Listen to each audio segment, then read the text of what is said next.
আসসালামু আলাইকুম। এখন আপনাদের সাথে আলোচনা করব নন কমিউনিকেবল ডিজিজ নিয়ে। তো নন কমিউনিকেবল ডিজিজটা আমি যদি আপনাদেরকে সংক্ষেপে বলি, সেটি হচ্ছে non communicable disease as a disease that is not transmissible from one person to another person.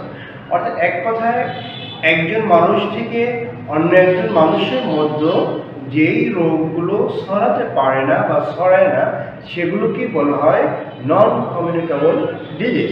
তো আমরা সেই নন কমিউনিকেবল ডিজিজগুলো আমরা একটু দেখব কি কি আছে। আমরা বর্ণমালা অনুসারে সাজিয়েছি, যে বর্ণমালাগুলো আছে আমাদের অ্যালফাবেট, ইংরেজি বর্ণমালা, সেগুলো অনুসারে আমরা দেখতে পাচ্ছি। তো এতে হচ্ছে দুটি আমরা নন কমিউনিকেবল ডিজিজ নিয়ে এসেছি, অ্যাজমা, অ্যালজাইমার্স ডিজিজ।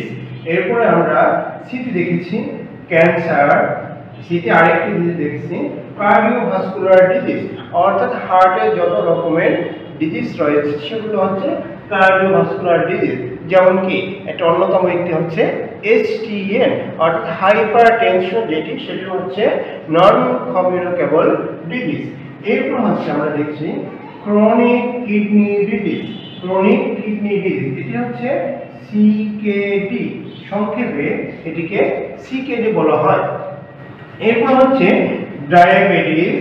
এরপর আমরা দেখতে পাচ্ছি ফ্র্যাকচার। ফ্র্যাকচার যে কোনো ধরনের ভাঙাচোরা বা ট্রমা, ফ্র্যাকচার অর ট্রমা। এটা হচ্ছে নন কমিউনিকেবল ডিজিজ। এরপর যে কোনো ধরনের হরমোনাল ডিসঅর্ডার, এটি হচ্ছে নন কমিউনিকেবল ডিজিজ। এরপর হচ্ছে ম্যালনিউট্রিশন। ম্যালনিউট্রিশন বা বাচ্চার যে নিউট্রিশনের শূন্যতা, এটি হচ্ছে নন কমিউনিকেবল ডিজিজ। এরপর হচ্ছে ওবেসিটি বা স্থূলতা, এটি হচ্ছে নন কমিউনিকেবল ডিজিজ। এরপর হচ্ছে পয়জনিং। পয়জনিং এটি হচ্ছে নন